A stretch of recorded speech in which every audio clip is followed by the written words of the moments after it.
सभी साहित्यकारों को और सभी गेस्टों को मेरा नमस्कार है। तो मेरी पोएम का शीर्षक है लहरें। हम पीछे कन्याकुमारी गए थे तो वहाँ पे मतलब बीच वगैरह पे लहरें, ये लहरें गर्जना कर चली आती हैं, ये लहरें गर्जना कर चली आती हैं, कभी सैलानियों को लुभाती तो कभी विनाश का कारण बन जाती हैं। कभी सैलानियों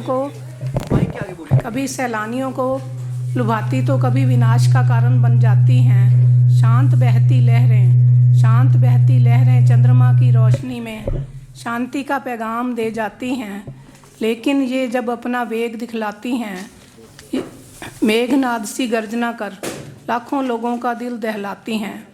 ये लहरें कभी मौन बहती तो कभी सागर में उत्पात मचाती हैं, कभी बाढ़ का रूप धर जीवन को लील जाती हैं, कभी नाविकों और मछुआरों को रास्ता बुलाती तो कभी मंजिल पर पहुंचाती हैं।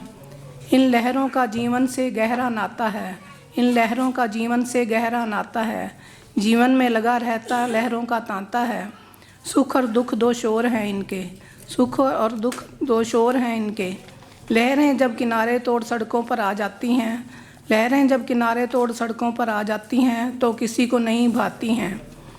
कभी वहेल निगल जाती इंसानों को, कभी ये लहरें बिजली पैदा कर जीवन को सुचारू रूप से चलाती हैं। लहरों के भी रूप हैं दो, कभी ये देती जीवन तो कभी ये जीवन ले जाती हैं। कभी ये मौन भाव तो कभी ये रौद्र रूप अपनाती हैं। कभी ये मन को देती सुख तो कभी सिंह गर्जना कर दिल को दहलाती हैं। कभी ये खेतों में लहराती फसलें तो कभी विनाश का बिगुल बजाती हैं।